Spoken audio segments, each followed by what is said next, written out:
খুব রেশমি কাবাব খেতে ইচ্ছে করছে। তো আমি তো মানে প্রায় এটা আনাই ওটা আনাই সেটা আনাই কিনে খাই। আর কালকেও আমার ছেলে পাঠিয়েছে, আজকেও আবার পাঠাবে। তো নিজে একটু ইচ্ছে হলো আজকে যে না বাড়িতেই একটু বানাই। কিনে তো খাই রেশমি কাবাব, তারপর শাহি কাবাব, শামি কাবাব। তো যাই হোক, আমার ইচ্ছে হলো তো বানাবো আজকে রেশমি কাবাব। তো চিকেন তো লাগবেই, তার সাথে ইনগ্রিডিয়েন্টসগুলো আমি দেখাচ্ছি। এই যে পুদিনা লাগবে, এটা ধনে পাতা লাগবে, পুদিনা লাগবে, এ দেখো ধনে পাতা পুদিনা পাতা, আর লাগবে পেঁয়াজ, রসুন, লেবু আর আদা। ঠিক আছে, তো এগুলো মানে পেস্ট করি, পেস্ট করে করে তারপর খুব ইজি করা, সবাই পারো করতে। তো আমিও করছি, যখন ব্লগ বানাচ্ছি, এটাই আর কিছু না। তো পেস্ট করে যখন করব, এটা পেস্ট করে মানে এটা মাখিয়ে রাখবো চিকেনটা, মানে 2 ঘন্টার মতো বা 1.5 ঘন্টার মতো আমি মাখিয়ে রেখে দেবো, বিকেলে বানাবো। তো এখন আমি এগুলো করি, করে মাখিয়ে রাখি। ঠিক আছে, নিয়ে আমি দেখাবো, দেখতে থেকো। এই দেখো আরেকটা জিনিস আমি দিই যেটা আমি দেখাইনি, এই যে কাজু বাদামটা দিই, আর গুঁড়ো দুধটা মিল্ক পাউডার যেটা সেটাও দেবো। তো সেটা আমি এখন দেবো না, তো যখন দেবো তখন দেখাবো। তো আমার এই যে পুদিনা লাগছে, ধনে পাতা লাগছে, রসুন, পেঁয়াজ, আদা, আর কি বলে লেবু লাগছে, আর এই যে কি বলে কাজু বাদাম আর মিল্ক পাউডার। ঠিক আছে, এগুলো একসাথে পেস্ট করে মানে মাংসটাকে চিকেনটাকে মানে মাখিয়ে রেখে দেবো। আমি অতক্ষণ রাখবো না, মোটামুটি আধা ঘন্টার মতো রাখবো, রেখে আমি রান্না করে ফেলবো। আর লাস্টে নামাবার আগে লেবুটা দেবো। তো পুরোটা প্রায় বলেই দিলাম, তো স্টেপ বাই স্টেপ দেখতে থাকো। তো ঠিক আছে, আমি এখন এগুলো করি। এই দেখো আরেকটা জিনিস আমি দিই যেটা আমি দেখাইনি, এই যে কাজু বাদামটা দিই, আর গুঁড়ো দুধটা মিল্ক পাউডার যেটা সেটাও দেবো। তো সেটা আমি এখন দেবো না, তো যখন দেবো তখন দেখাবো। তো আমার এই যে পুদিনা লাগছে, ধনে পাতা লাগছে, রসুন, পেঁয়াজ, আদা, আর কি বলে লেবু লাগছে, আর এই যে কি বলে কাজু বাদাম আর মিল্ক পাউডার। ঠিক আছে, এগুলো একসাথে পেস্ট করে মানে মাংসটাকে চিকেনটাকে মানে মাখিয়ে রেখে দেবো। আমি অতক্ষণ রাখবো না, মোটামুটি আধা ঘন্টার মতো রাখবো, রেখে আমি রান্না করে ফেলবো। আর লাস্টে নামাবার আগে লেবুটা দেবো। তো পুরোটা প্রায় বলেই দিলাম, তো স্টেপ বাই স্টেপ দেখতে থাকো। তো ঠিক আছে, আমি এখন এগুলো করি। এই দেখো আমার কিন্তু অর্ধেকটা বাটা হয়ে গেছে। এখন আমি কিছু কিছু করে মানে বাটলাম, মানে মিক্সির মধ্যে পেস্ট করলাম। তো এখন আমি একটু ওই পেঁয়াজটা আমি পেস্ট করব। আগে রসুন, আদা আর কাজু বাদামটা পেস্ট হয়ে গেছিলো। আর এখানে কিন্তু এক ফোঁটাও জল পড়বে না, ঠিক আছে, জল দিইনি।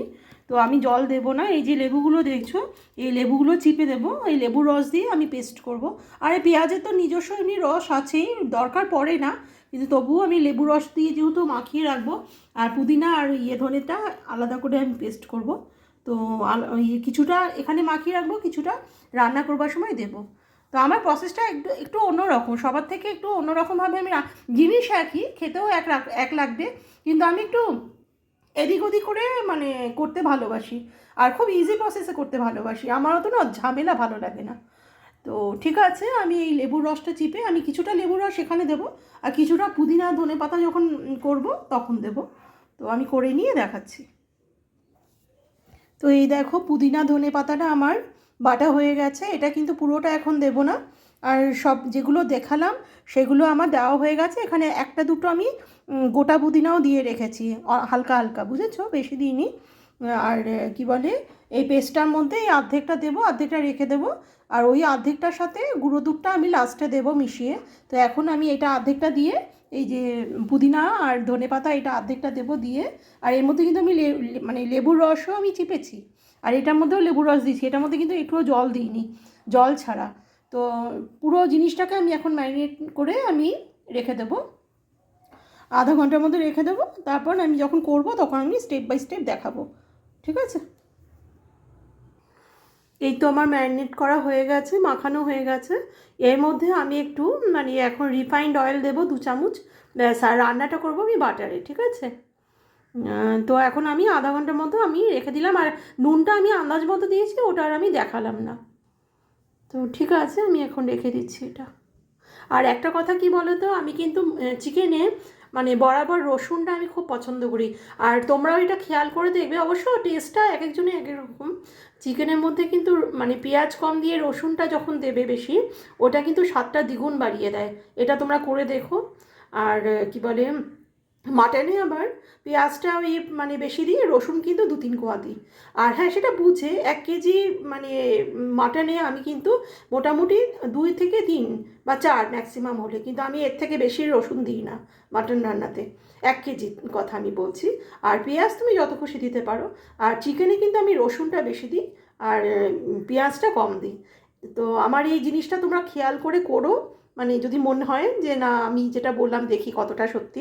সত্যি চিকেনের রসুনটা দারুণ মানায়, সে তুমি যেভাবেই করো না কেন, যে কোনো চিকেন, হ্যাঁ চিকেন রান্না বলো বা চিকেনটাকে যে কোনো প্রসেস করে করো, মানে রসুনটা দেবে বেশি, ওর টেস্টটা কিন্তু দ্বিগুণ হয়ে যায়। এটা মানে তোমরা করে দেখো। তো যাই হোক, এটা আমার আজকের টিপস রইল। তো এটা আমি এখন আধা ঘন্টা আমি রেখে দিচ্ছি ঢেকে, রেস্টে আমি রেখে দিচ্ছি, নিয়ে আমি করবো তো যখন তখন আমি দেখাবো। তো আমি এখন আমুল দুধটা কী করবো বলো তো, এই যে হাফ যে পুদিনা আর ধনে পাতা দিয়েছি রেখেছি, এটার মধ্যে আমুল স্প্রেটা দেবো কিছুটা। আমি আমার আন্দাজ মতো দিয়ে দিচ্ছি, আমুল স্প্রে তোমরা তোমাদের আন্দাজ মতো দিও।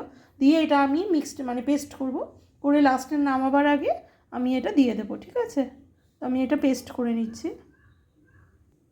এই তো আমি দিয়ে দিলাম। এবার এটা আমি পেস্ট করে নিচ্ছি। মিক্সির মধ্যে করলে ফটাফট হয়ে যায়, আর ঝামেলা থাকে না। তো এটা আমি একসাথে পেস্ট করে নিচ্ছি। এই দেখো সুন্দর একটা কালার এসেছে, খুব সুন্দর একটা কালার এসেছে। ব্যাস, চলো এবার রান্নাটা করছি। এই তো আমি বাটারটা দিয়ে দিয়েছি, সাথে একটু রিফাইন্ড অয়েলও দিয়ে দিয়েছি। আচ্ছা, একটা কথা বলি তোমাদের, এইগুলো কি বলো তো, মানে ফ্রাই প্যানে শ্যালো ফ্রাই করতে হয়, ঠিক আছে? তো শ্যালো ফ্রাই করতে হয়, তো করে ওটা হয়ে যায়। তো আমি কিন্তু শ্যালো ফ্রাই করি না। আমি বললাম না যে শর্টকাটে সবাই দেখে কাঠির মধ্যে গুজে শ্যালো ফ্রাই করে, 2-3টে করে। ওই মানে আমি একবারই করে নেব, কিন্তু ডিফারেন্ট কিছুই হবে না, খেতেও একরকম হবে। তো কেন না, আমি শর্টকাটে কেন করবো না, তো ঝামেলা কেন করবো? তো সুতরাং আমি শ্যালো ফ্রাইটাইয়ের মধ্যে যাবো না, আমি টোটাল জিনিসটা এখন ঢেলে দেবো। এতে কষানোটাও ভালো হবে। তো ঠিক আছে, আমি একটু নাড়ি চাড়ি কষাই, তারপর দেখাচ্ছি। দেখো কি সুন্দর লাগছে, পুরো রেশমি কাবাবের মতনই লাগছে না দেখতে? ওই গুঁড়ো দুধ আর ওই পুদিনা আর ধনে পাতা ওইটা যখন দেবো না লাস্টে, ওটা আর একটু গ্রিনিশ হবে আর সেন্টেড হবে, খুব সুন্দর লাগবে খেতে। হ্যাঁ, এবার রইলো যে স্মোকি ভাবটা কি করে আসবে। তো কোনো ব্যাপার না, ওই কী বলে, একটা এটা হয়ে গেলে পরে একটা বাটির মধ্যে একটা কয়লা বা কাঠ কয়লা পাওয়া যায় অ্যামাজনে কিনতে, ওরকম একটা কিনে নেবে প্যাকেট। এবার ব্যাস একটা বাটির মধ্যে একটা কাঠ কয়লা বা কয়লা দেবে, তার মধ্যে একটু ঘি বা অয়েল দিয়ে দেবে। এবার একটু ওই কী বলে আগুন জ্বালিয়ে দেবে, দিয়ে নিভিয়ে দেবে ওইটার যে ধোঁয়াটা, ব্যাস এটার মধ্যে একটা বাটির মধ্যে বসিয়ে দেবে, নিয়ে ব্যাস ওই ঢেকে দেবে, স্মোকি একটা স্মেল এসে যাবে। কোনো ব্যাপারই না, স্মোকি ভাবটা আনতে গেলে অনেক রকম প্রসেসই করা যায়। তো আমি রান্নাটা পুরো কমপ্লিট করে আমি দেখাচ্ছি ফাইনালি নামিয়ে, ঠিক আছে? খেতে কিন্তু একরকমই স্বাদ হবে। আমার তো মনে হয় এরকম করে কষালে একটু স্বাদ হয় বেশি খেতে, আমার যা মনে হয়। যাই হোক, এক একজনের চয়েস এক এক রকম। আমার কী বলে, শর্টকাটে হয়েও গেল, খেতে যদি একরকমই হয় খেতে, তো ডিফারেন্ট কিছু নেই। আমার খাটিটাও বাঁচলো, সময়টা বাঁচলো, সব কিছুই হলো। তো ঠিক আছে, আমি এটা করে কমপ্লিট করে দেখাচ্ছি। ঘরের ছোঁয়া স্টাইল আর হোটেলের মতো রান্না, কত সুন্দর লাগছে দেখতে, দেখো। আর মানে আমি করছি, তোমরা সেন্ট পাচ্ছ না, মানে একদম পুরো ডিটো একদম হোটেলের মতো, বুঝেছো? তো আমার রিকোয়েস্ট রইলো, আমার মতন করে ইজি প্রসেসে হোটেলের রান্না কেন বাড়িতে করে খাবো না আমরা, তাই না? খেতে যদি একরকম হয়, দেখতে যদি একরকম হয়, তাহলে বাড়িতে করে খাওয়াই ভালো। তাহলে কোয়ান্টিটিতে আমরা প্রচুর খেতে পারবো, বেশি করে খেতে পারবো, তাই না? তো এটাই। আর খুব ইজি প্রসেসে আমার রান্নাবান্না হয়, খুবই ইজি প্রসেসে, একদম সিম্পলভাবে, টাইম বাঁচবে, খেতে টেস্ট হবে হোটেলের মতো, আর প্রচুর খাওয়া যেতে পারে। হোটেলে তো মানে টাকা বেশি যায়, অল্প দেয়, তাই না? তার থেকে বরং সেই টাকাতে একটু বেশি মানে বানিয়ে খেলে কি হয়েছে, আমারও তাই মনে হয়। তো তাই জন্য দেখো কি সুন্দর কালারটা এসছে, আর এত সুন্দর গন্ধ বেরিয়েছে না। আর আমার তো মনে হয় এরকম কষিয়ে রান্না করাটা বেশি স্বাদ হয় খেতে, কষানো রান্না। আর লাস্টে যখন এই যে এই গুঁড়ো দুধ আর পুদিনা ধনে পাতা এটা দেবো না, এটা কালারটা গ্রিনিশ আসবে আর গন্ধটা যা ছাড়বে না, আমার তো মনে হয় হোটেলের থেকেও বেশি ভালো হয় খেতে। তো তোমরা করে খাবে আমার রান্নাগুলো আমার মতন করে, আমার নিশ্চয়ই মনে হয় ভালো লাগবে তোমাদের। তো ঠিক আছে, দেখার জন্য তোমরা যে যেখান থেকে দেখছো, দেখার জন্য অনেক ধন্যবাদ, থ্যাংক ইউ বন্ধুরা। তো আমি পুরো কমপ্লিট করি রান্নাটা, ঠিক আছে। আমার কষানো প্রায় হয়ে গেছে, তো আমি এখন একটু দিয়েই দিই, এটা তোমাদের সামনেই দিয়ে। ব্যাস আমার এই রেশমি কাবাব কমপ্লিট হয়ে গেল, মানে বাইরের কেনা খাবার ঘরের ছোঁয়া, খুব ইজি প্রসেসে বানিয়েছি। তো যাই হোক, তো